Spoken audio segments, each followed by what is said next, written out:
Assalamualaikum warahmatullahi wabarakatuh. Alhamdulillahilladzi hadana li hadza wa ma kunna linahtadiya laula an hadanallah. Asyhadu an la ilaha illallah wahdahu la syarika lah wa asyhadu anna Muhammadan abduhu wa rasuluhu la nabiyya ba'dah. Allahumma shalli wa sallim wa barik ala nabiyyina Muhammadin wa ala alihi wa sahbihi ajma'in. Para sesepuh, para binispu yang kami hormati, segenap jamaah sholat isya dan insyaallah dilanjutkan tarawih yang berbahagia. Kita bersyukur pada Allah Subhanahu wa taala malam hari ini masih diberikan karunia untuk menunaikan sholat isya secara berjamaah dan nanti insyaallah dilanjutkan tarawih di Masjid As-Siddiqi yang sangat megah. Cekli masjidnya kecil, tidak luas tapi indah insyaallah. Saya teringat sebelum berdirinya masjid ini tentu menjadi masjid yang hanya lantai satu, masjid kuno, masjid yang termasuk kategori lama. Di sini ada beberapa tokoh. Di timur sana dulu ada dalamnya Bapak Dr. Anas Haji Kirmaji. Bapak Haji Kirmaji itu adalah ketua pimpinan cabang Muhammadiyah Gondokusuman. Karena saya selaku sekretaris pimpinan cabang Muhammadiyah Gondokusuman pada waktu itu, beliau senantiasa mengajak rapat-rapat di dalamnya dan sekali-kali juga kalau kemudian sholat di Masjid As-Siddiqi ini. Beliau sangat concern terhadap perkembangan wilayah Gondokusuman pada umumnya, di kecamatan sisi utara dan juga di Demangan pada khususnya. Karena concernnya tersebut, beliau senantiasa ingin bahwa di wilayah Gondokusuman itu ada sekolah yang maju. Beliau senantiasa mengajak kepada para peserta rapat yang terdiri dari anggota-anggota pimpinan cabang Muhammadiyah itu agar sekolah yang ada di wilayah Gondokusuman itu sekolah-sekolah yang maju. Karena di Gondokusuman ada setidaknya 4 SD. Ada SD Muhammadiyah Gendeng yang didirikan oleh PRM Gendeng.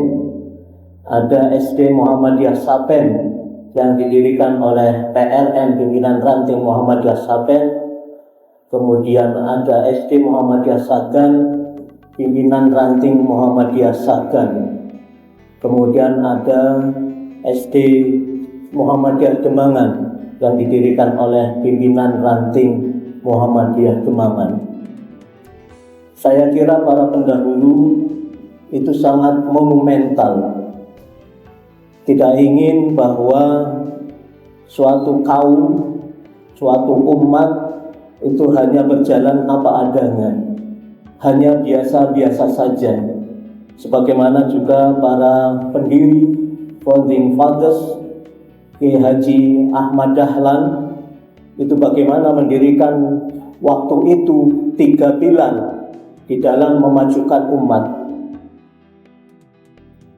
Kiai Haji Ahmad Dahlan di samping senantiasa berpegang pada surah Ali Imran ayat 103, beliau juga senantiasa kemudian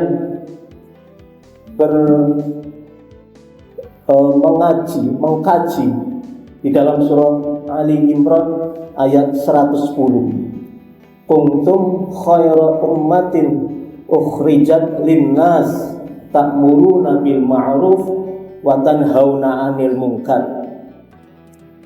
Kuntum khaira ummat, engkau sekalian dilahirkan dari umat khair, umat yang terbaik. Kalau kita flashback ke belakang di tahun 1912, bagaimana keadaan umat Islam waktu itu, apalagi di dalam masa penjajahan Belanda. Kita belum merdeka baru tahun 1945. Tentu kondisinya akan sangat parah, kondisinya sangat terbelakang. Pendidikan belum ada sekolah-sekolah waktu itu, karena yang sekolah hanya untuk mereka yang kaum-kaum the have, kaum-kaum bangsawan di masa penjajahan Belanda. Demikian juga yang berobat ke rumah sakit adalah para kaum dermawan, bangsawan, para penjajah juga. Nah, mereka bangsa Indonesia, belum ada bangsa Indonesia, mereka yang lahir di bumi Nusantara ini itu adalah orang-orang miskin di tahun 1912. Maka kemudian Kiai Haji Ahmad Dahlan mendirikan sebuah lembaga pendidikan yang kemudian pada waktu itu diejek, dicaci maki, dihina karena meniru seperti orang Belanda. Biasanya orang-orang yang waktu itu, ya tentu zamannya waktu itu masih terbelakang, belum seperti memakai celana panjang, memakai baju seperti bagaimana biasa. Nah, Kiai Haji Ahmad Dahlan kemudian menggugah suasana yang berbeda, sehingga seperti belajarnya orang-orang Belanda. Banyak penentangan pada waktu itu, sehingga Bapak Ibu dapat melihat di film Sang Pencerah. Itu menjadi bagian di mana pada waktu itu betapa pertentangan sangat berat ketika mendirikan sebuah lembaga pendidikan, kemudian mendirikan sebuah rumah sakit yang namanya PKO, Penolong Kesengsaraan Umum pada waktu itu, karena memang tidak ada rumah sakit. Orang yang sakit ya tentu masih mungkin memakai dukun, masih memakai hal-hal yang tradisional. Maka dengan kiprahnya Kiai Haji Ahmad Dahlan mendirikan rumah sakit. Nah, di sini juga Bapak Dr. Andes Haji Kirmaji berpikiran bahwa harus ada sekolah yang maju di lingkungan Demangan, di lingkungan Sapen. Dan alhamdulillah SD Muhammadiyah Sapen pada waktu itu SD yang juga sangat terbelakang dari sisi fisik pembangunan, masih berupa genteng, belum tembok yang kokoh, siswanya juga sedikit. Kemudian angsur berangsur para pimpinan ranting, pimpinan cabang Muhammadiyah dengan segala upayanya kemudian memajukan sekolah, sehingga lahirlah sekolah yang sekarang SD Muhammadiyah Sapen, yang dulu juga dikomandani, pernah kepala sekolahnya itu Bapak Haji Sutrisno. Beliau masih menantu dari Bapak Haji Kirmaji. Maka inilah sebuah perjuangan yang sungguh berat. Kenapa kemudian menjadi kuntum khaira umat yang terbaik? Apakah umat yang terbaik itu yang pakai sorban? Umat yang terbaik itu pakai jubah? Apakah umat yang terbaik itu harus di masjid terus, berzikir terus, tidak pernah kemudian memikirkan umat? Sehingga dulu terkenal dengan namanya gerakan Al-Ma'un. Ara'aital ladzi yukadzibu biddin. Tahukah kamu orang yang mendustakan agama? Bahwa banyak waktu itu orang yang sregep ke masjid, orang yang beribadah di masjid, bahkan mengaji dengan sangat tekunnya, berjus-jus menghatamkan. Ya seperti sama ketika Ramadan ini, kita banyak mungkin membaca Al-Quran, menghatamkan Al-Quran. Apakah seperti itu?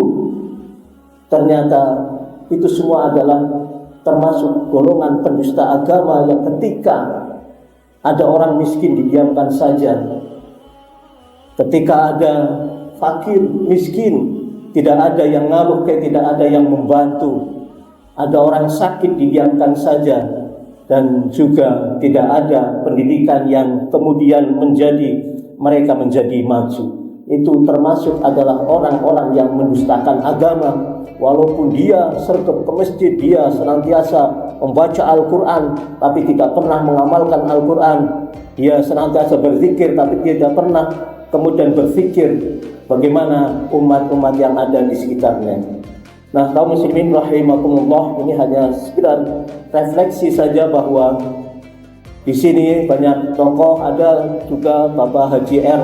Soeharto yang juga mendirikan sebuah lembaga pendidikan yang namanya bisa membaca Al-Quran untuk orang-orang dewasa. Untuk orang dewasa waktu itu juga banyak orang dewasa belum bisa membaca Al-Quran. Kemudian dibuat sebuah metode bagaimana supaya yang sudah sepuh-sepuh, yang sudah dewasa tapi malu untuk belajar Al-Quran bisa cepat belajar Al-Quran. Akhirnya membuat sebuah metode, dan itu sangat terkenal waktu itu dan bisa kemudian meluluskan para sesepuh, para pinispu yang tidak bisa membaca Al-Quran, kemudian alhamdulillah bisa membaca Al-Quran dengan cepat.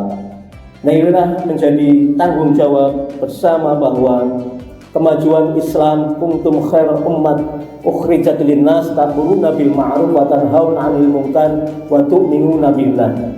Jadi sebenarnya masih panjang ini kajiannya. Kunto Wijoyo membagi dalam 3 kategori di dalam ayat ini. Tapi karena ini kultum ya sudah, nanti insya Allah dalam kesempatan yang lain bagaimana kemudian umat Islam menjadi maju, menjadi umat yang terbaik. Sampai sekarang kita belum menjadi umat yang terbaik. Kita masih kalah dengan umat-umat yang lain dalam hal pendidikan. Silakan bisa dibandingkan ranking sekolah di nasional, siapakah yang menduduki ranking sekolah nasional. Di lingkungan kesehatan, siapakah yang memiliki rumah sakit besar. Itu kita masih belum menjadi umat yang terbaik. Ini menjadi PR bagi umat Islam agar senantiasa menjadi umat yang terbaik ke depannya, yang senantiasa berkemajuan. Aqulu qouli hadza fastaghfirhu innahu wal ghafurur rahim. Wassalamualaikum warahmatullahi wabarakatuh.